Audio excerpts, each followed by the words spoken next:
வணக்கம் நண்பர்களே. அமைச்சர் KN நேரு மீது அந்த உள்ளாட்சி நகராட்சி துறையில் அவருக்கு அவர் மேலே வைக்கப்பட்ட குற்றச்சாட்டு வேலை வாங்கி தருவதாக. அதாவது ஒரு எக்ஸாம் எழுதி பாஸ் ஆகி வேலைக்கு போகணும், அதிலே நான் உங்களுக்கு பண்ணித்தரேன்னு சொல்லி பணம் வாங்கிட்டு தான் அவர் மேலே குற்றச்சாட்டு. இந்த குற்றச்சாட்டில் நிறைய ஆதாரங்கள் சிக்கியிருக்கு. என்ன, அதுக்கு போகிறதுக்கு முன்னாடி சேனல் சப்ஸ்கிரைப் பண்ணிக்கோங்க. இது வரைக்கும் சப்ஸ்கிரைப் பண்ணாதவங்க பண்ணிக்கோங்க. நோட்டிஃபிகேஷன் பெல் பதிவு பண்ணுங்கள், அந்த பெல் பட்டன். அப்போ தான் என்னுடைய பதிவுகளுக்கு வந்து சேரும். என்ன ஆதாரங்கள் சிக்கியிருக்கு? இந்த தேர்வு எழுதுனாங்கல்ல, 1,00,000 சொச்ச பேர் தேர்வு எழுதியிருக்காங்க அந்த பணிக்கு. அந்த பணியில் இந்த தேர்வு எழுதினவங்க பேப்பரில் பென்சிலில்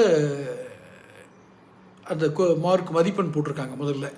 ஏன்னா பணம் கொடுத்தா அவங்கள பாஸ் பண்ணிடலாம், பணம் கொடுக்கலைன்னா அதை அழிச்சிட்டு இப்போ ஃபெயில் மார்க் போட்டுடலாம். இப்படி ஒன்று நடந்திருக்கிறதா தகவல்கள். இது மாதிரி நிறைய தகவல் அப்ளிகேஷனை வந்து ஸ்கேன் பண்ணி வாட்ஸ்அப்பில் அனுப்பிச்சிருக்காங்க. அது வந்து டிஜிட்டல் ஆதாரமாக இவங்க இடி ரெய்டு போகிறப்போ, அவருடைய சகோதரருடைய வங்கி இதில் ரெய்டு போகிறப்போ பிடிபட்டிருக்கு. இப்போ இதெல்லாம் வச்சு பார்க்கும்போது ஃபாரன்சிக் போகும். இது அதாவது தடய அறிவியல் சோதனைக்கு போகும். அப்போது இவங்க பென்சில்ட்டு எழுதி அழிச்சிருந்தாலும் அங்கே தெரிஞ்சிடும், எல்லாத்தையும் கண்டுபிடிச்சிடும். ஒரு சின்ன கோடு கிழிச்சுனா கூட தடய அறிவியலில் தெரிஞ்சிடும். ஸோ இந்த சயின்டிஃபிக் அந்த ஃபாரன்சிக் சயின்ஸில் அது தெரியும் போது நிச்சயமாக KN நேரு மாட்டிக்கொள்வார், தப்பிக்கவே முடியாது. ஆனால் இப்போ இந்த தமிழக DGPக்கு ஒரு லெட்டர் போட்டிருக்காங்களே, அவர் மேலே வழக்கு பதிவு பண்ணுங்க அப்படின்னு அமலாக்கத்துறையிலேருந்து ஒரு லெட்டர் வந்துருக்கு பார்த்துருக்கீங்களா? ஆனால் இன்னும் தமிழக DGP வந்து அது எப்படி கைது பண்ணுவார்? அவருடைய ஆட்சியில் இருக்கவங்க முதல்வர் அவர் இருக்கார், எப்படி கைது பண்ணுவார்னு நினைக்கிறீங்களா? கைது செய்யப்பட வாய்ப்பு அதிகம். காரணம், இப்போ கோர்ட்டுக்கு போயிடுச்சு.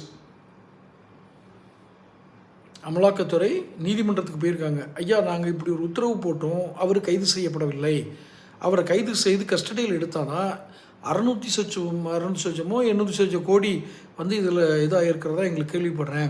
அப்போ இந்த மாதிரி பென்சிலில் மார்க்கு போடுறது, இந்த மாதிரி தடய அறிவியல் ஆதாரங்கள்லாம் சேர்ந்துச்சுன்னா இதெல்லாம் நாங்கள் விசாரிக்கணும். அதனால் அவர் மேலே வழக்கு பதிவு செஞ்சு எங்களுக்கு கஸ்டடிக்கு நீங்கள் ஒத்துழைப்பு நீதிமன்றம் உத்தரவிடணும்னு சொல்லி மனு தாக்கல் செய்யப்படும். KN நேரு தப்பு வரா? நேற்று பிறந்தநாள் கொண்டாட்டத்தை கூட தள்ளி வச்சிட்டார், 2 நாளைக்கு முன்னாடியே என்னமோ. ஏன்னா அவ்வளோ கலக்கத்தில் இருக்குது. ஆனால் திமுக இவரை காப்பாற்றுமா அப்படின்னு கேட்டால் வாய்ப்பில்லை. இவரை பழி கொடுத்து தங்களை சுத்தமானவர்களாக காட்டிக்கிறதுக்கு திமுகவுக்கு ஒரு வாய்ப்பாக பயன்படுத்திக்கும். தொடர்ந்து பேசுவோம். சேனல் சப்ஸ்கிரைப் பண்ணிக்கோங்க.